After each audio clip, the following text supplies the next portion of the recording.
No one noticed the man in the worn-out jacket sitting quietly in the corner booth. No one, except the waitress.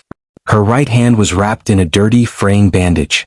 Every time she lifted a plate, she winced. Every time she smiled, it looked like it hurt more than her hand. What she didn't know was that the man watching her struggle was the real owner of the diner. And what he was about to uncover would change both of their lives forever. Stay with me, because this story doesn't end the way you think.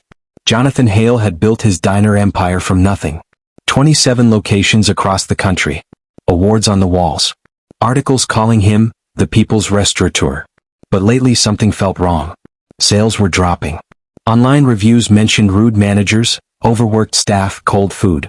Yet every regional report said, everything is fine. Jonathan didn't believe it. So he did what he had done years ago when he first started. He went undercover. No suits. No assistants. No announcements. Just a faded jacket, old jeans, and a cap pulled low. On a rainy Tuesday morning, he walked into Hale's Diner number 14, one of his most profitable locations. The bell over the door rang. No greeting. No smile. Only the sharp voice of the floor manager shouting from the back. Table 7's been waiting 5 minutes. Move. Jonathan sat down quietly. And that's when he saw her. Her name tag read, Lena. She couldn't have been more than 22. Slim frame. Tired eyes. And a hand that was very clearly injured. The bandage was homemade. Old gauze, electrical tape, and what looked like dried blood near the thumb. Jonathan frowned. No restaurant insurance would allow an injured employee to serve food. Yet there she was. Lena approached his table with a practiced smile.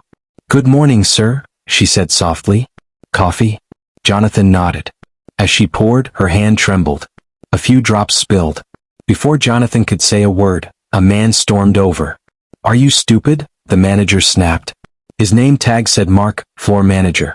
You're wasting coffee now? Mark hissed. That comes out of your tips. I'm sorry, Lena whispered. It was an accident. Mark noticed the bandage. Again. I told you already, he growled. If you can't work, you don't get paid. Simple. Jonathan's jaw tightened. Lena nodded silently and walked away, shoulders slumped. Jonathan had seen enough to know something was deeply wrong. But he stayed quiet. He watched. Throughout the morning rush, Lena never stopped moving. Balancing trays with one hand. Opening doors with her shoulder. Smiling through pain. A customer complained about cold toast. Mark blamed Lena. Another spilled a drink. Mark blamed Lena. Each time her eyes dropped lower. Jonathan noticed something else. Whenever Mark passed behind her, she flinched. Not just from pain. From fear. That's when Jonathan decided to speak. When Lena returned with his breakfast, Jonathan gently asked, What happened to your hand? She froze. Her eyes darted toward Mark. I fell, she said quickly. Jonathan waited. Silence. Then, barely above a whisper, she added, Down the stairs. Jonathan had spent years reading people. This wasn't the truth. But he didn't push. Not yet. Later, Jonathan excused himself to the restroom. Instead, he walked toward the back hallway. The employee's only door was cracked open. Inside, Mark's voice echoed. You think you're special? Mark snapped. I gave you this job when no one else would. Jonathan's blood ran cold. I told you, Mark continued.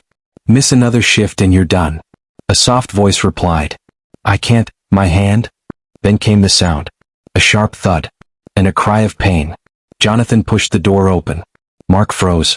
Lena stood against the wall, tears streaming down her face, clutching her injured hand.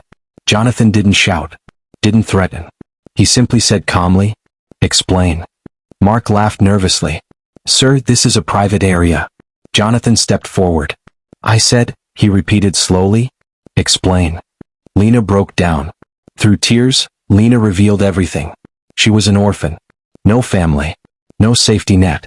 Mark knew. When she started working, he offered help. Extra shifts. Advances on pay. Then came the threats. You don't complain. You don't say no. Or you're fired. 3 weeks ago, during an argument, Mark slammed her hand in the storage door. She never saw a doctor. She couldn't afford one. Jonathan's fists clenched. This wasn't just bad management. This was abuse. Jonathan took off his cap. Looked Mark straight in the eyes. My name is Jonathan Hale. Mark's face drained of color. I own this diner. Silence fell like thunder. Police arrived within minutes.